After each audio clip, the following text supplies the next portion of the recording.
네, 잘 지내고 계시지요? 이제 조금씩 추위가 물러나는 것 같습니다만은 그래도 환절기인지라 건강에 조심하시기를 부탁을 드립니다. 오늘은 이제 마태복음 4장 17절부터 볼 차례인데요. 이때부터라는 말로 시작을 하고 있습니다. 여기서 이때부터 이 말의 원어는요, 새로운 어떤 시기의 출발점, 이걸 가리키는 단어입니다. 그러니까 이런 겁니다. 마태복음 1장 1절부터 4장 16절까지는 하나님의 아들 예수님의 출생과 준비에 대한 이야기였다면 17절부터는 그분의 공생애와 관련된 이야기가 시작된다 라는 선언이 바로 이때부터라는 단어에 숨어 있는 이야기입니다. 그래서일까요? 이 마태복음은 예수님의 공생애의 첫 번째 이야기로 제자들을 부르시는 장면을 우리에게 보여주고 있습니다. 예수님께서는 우리가 본문에서 보셨다시피 읽고 오셨지요.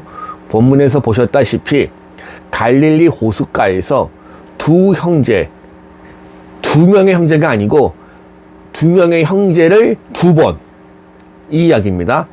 두 형제들을 연이어서 부르는 모습을 보여주는데, 이 두 번의 부름 이야기들이 점층적인 방식으로 똑같은 쌍을 이루고 있음을 보실 수가 있습니다.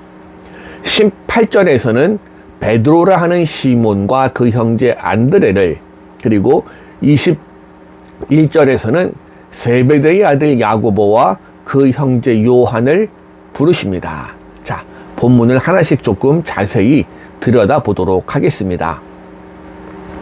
자, 다시 17절부터 시작을 해보면 조금 전에 이때부터라는 말로 설명을 드렸는데요. 이 또 17절을 보시면 전파하여라고 기록합니다. 이 전파하여라는 말, 그리스 원어로 캐리소인데, 이 단어는 일방적인 선포, 이겁니다. 일방적인 선포인데, 일방적인 선포를 아주 급박하게 전달한다는 의미를 가지고 있습니다. 따라서 이런 일방적인 선포, 좀 급한 선포에 대해서 듣는 사람들은 왈가왈부하고 따질 여지가 없어요. 즉, 급박한 선포니 이 선포를 내가 사실로 받아들이고 그에 걸맞는 조치를 취하든지 아니면 무시하든지 둘 중에 하나입니다. 자, 예수님의 설교 역시 이런 측면을 강하게 보여줍니다. 즉, 예수님의 설교가 앞으로 마태복음에서도 쭉 나올 텐데, 이 예수님의 선포도 이 전파하여 급박하게 선포하여 그 설교를 듣고 받아들이든지 거부하든지 마태복음이 여기에서부터 보여줍니다. 그리고 보면 오늘날 기독교의 전통 위에 서 있는 목회자들의 설교 역시 바로 이 전통 위에 서 있습니다. 설교의 핵심은 여러 가지로 설명이 가능하겠습니다만은 결국은 결단을 요청하는 것입니다. 듣고 믿으라고, 듣고 회개하라고, 듣고 순종하라고. 그렇지 않습니까? 받아들이든지 무시하든지. 자, 그리고 17절을 보시면 예수님이 제일 처음 선포한 말씀이 무엇이었습니까? 회개하라, 천국이 가까이 왔느니라.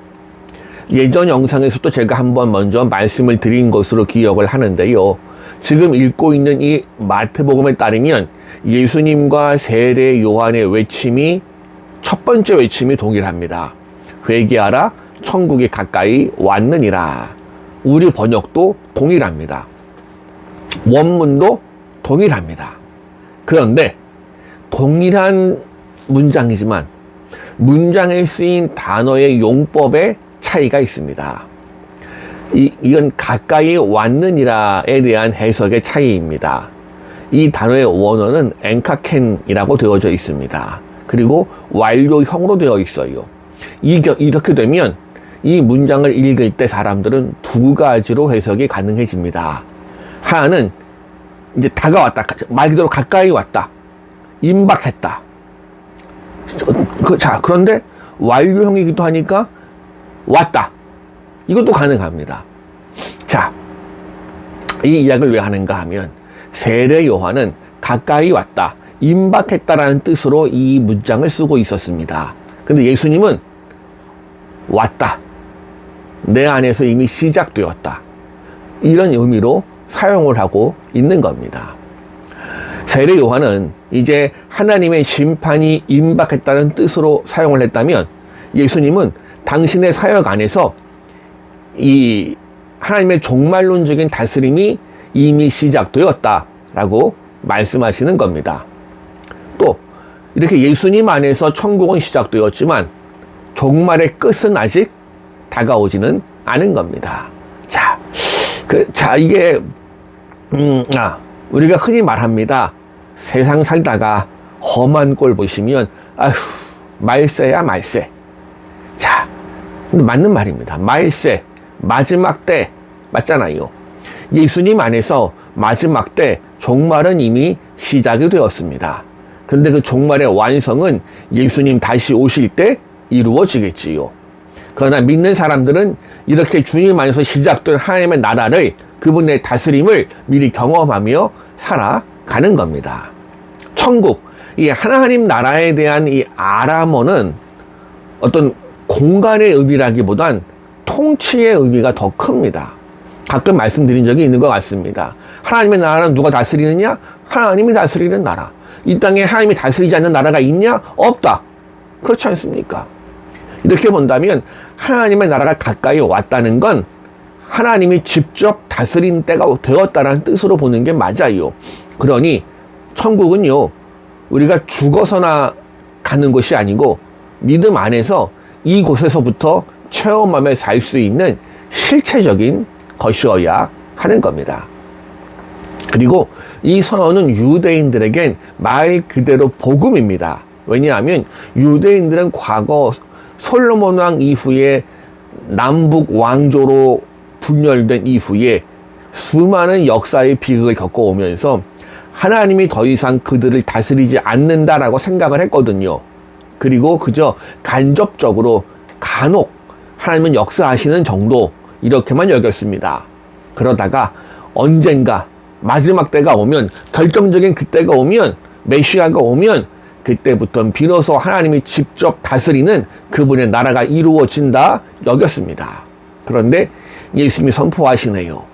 이제 하나님의 다스림이 시작되었다라고요. 그러니 유대인들에겐 이게 복음이 아닐 수가 없는 겁니다. 자, 그 다음 18절로 넘어가 봅니다. 갈릴리 해변에 다니시다가 라고 기록하는데요. 여기 갈릴리 호수는 게네사렛 호수라고 불렸고 또는 디베라 바다라고도 불렸습니다. 바다라고 불리울 정도로 거대한 호수였기에 많은 그 물고기 잡아 올리는 많은 어획고도 자랑을 했는데, 그래서 어부들은 이 생선을 잡아서 직접 팔기도 하고 가공해서 팔기도 했습니다. 지금도 이스라엘의 성지순례, 지금은 전쟁 때문에 성지순례가 거의 끊겼습니다만은 이스라엘의 성지순례를 가서 이 갈릴리 호수를 들리게 되면 거의 필수 코스처럼 여기에서 가장 많이 잡히는 물고기, 이른바 베드로 고기라고 불리워지는 생선구이를 먹는 게 거의 대부분의 순서에 들어 있습니다. 자, 여기에서 첫 번째로 두 명의 형제를 부르십니다. 베드로라는 시몬, 본래 이름은 시몬입니다. 헬라어로 시몬, 히브리어로 시므온, 이렇습니다. 같은 이야기예요. 그리고 후에 더 유명해지는 별명인 베드로를 앞에 붙여놓고 있습니다. 당시 시몬, 시므온이란 이름은 유대인들에게 상당히 흔한 이름이었기 때문에 이 첫 번째 제자의 바뀐 이름 베드로를 먼저 밝힘으로써 이 사람이 누구인지를 확실하게 보여줍니다. 사실 이렇게 예수님의 오늘 본문에서 예수님이 부르시는데 아직까지는 베드로라는 이름을 받기 전입니다. 이 이름은 후에 마태복음 16장에 이르러서야 주어지는데요. 그 뜻은 바위, 큰 돌, 이런 뜻입니다. 그리고 헬라어로는 이렇게 베드로라고 불리지만 당시 주로 사용하던 아람어로는 게바입니다. 이 게바라는 이름도 익숙하시지요. 이렇게 보면 베드로는 신약 성경 안에서 시몬, 베드로, 게바 세 가지 이름을 다 불리고 있네요. 지금도 이스라엘 가서 이 이른바 베드로 수익권 교회라고 있습니다. 이 교회를 방문해 보면 교회 안으로 자연적으로 형성된 거대한 반석이 제단 앞쪽으로 튀어나와 있는 모습을 보실 수가 있습니다. 자, 이렇게 베드로와 안드레를 부르신 예수님, 그들을 부르신 목적을 19절에서 말씀하십니다. 말씀하시되 나를 따라오라. 내가 너희를 사람을 낚는 어부가 되게 하리라 하시니, 별것 아닌 것 같은 말씀이지만요, 아주 간단한 말로 그들이 지금까지 평생 해왔던 일과 또 앞으로 그들이 해야 될 일들을 연상시키시면서 아주 강력한 이미지로 보여주십니다. 사람을 낚는 어부, 더군다나 전통적인 이 히브리 사람들의 생각 속에서 바다는 죽음을 상징하는 곳이었습니다. 그러니 죽음 가운데 사람을 건져 올리는 구원 사역을 떠올리기에 아주 합당한 말, 사람을 낚는 어부. 예수님의 이 부르심 앞에서 베드로와 그의 형제 안드레는 20절을 보니까 그물을 버려두고 예수님을 따르게 됩니다. 더군다나 20절 보시면 곧이라는 단어가 나와요. 즉시 응답한 겁니다. 그리고 그들이 그렇게 실행하기 위해선 과거를 버려야만 했습니다. 그동안 그들의 삶을 붙잡고 있었던 그물을 버려둔 것이 바로 그것입니다. 그리고 이어지는 21절에서 예수님은 그 갈릴리 해변에서 또 다른 어부 형제 둘을 부르십니다. 21절 마지막 부분을 또 보면 보시고 부르시니 라고 되어져 있는데요. 이거 앞에서도 그러셨습니다만은 제자를 선택하고 부르시는 데 있어서 결정권은 누구한테 있다? 예수님에게 있다는 겁니다. 물론 그 부르심을 받은 그 응답에 대한 결정은 부르심을 받은 사람들이 하는 거겠지만 그들을 부르시는 것 자체는 예수님, 하나님의 결정이라는 거지요. 다행이랄까요? 세베드의 아들 야고보와 그의 형제 요한은 예수님의 부름에 응답합니다. 그래서 22절을 보시면 그들이 곧 배와 아버지를 버려두고 예수를 따르니라 기록합니다. 여기서 배는 그들의 삶의 도구였다면 부치는 가족적인 관계를 말합니다. 근데 사실 이거 우리 성경 번역이 좀 그래요. 배와 아버지를 버려두고 세상에 둘도 없는 불속성 효자, 불효자 같지 않습니까?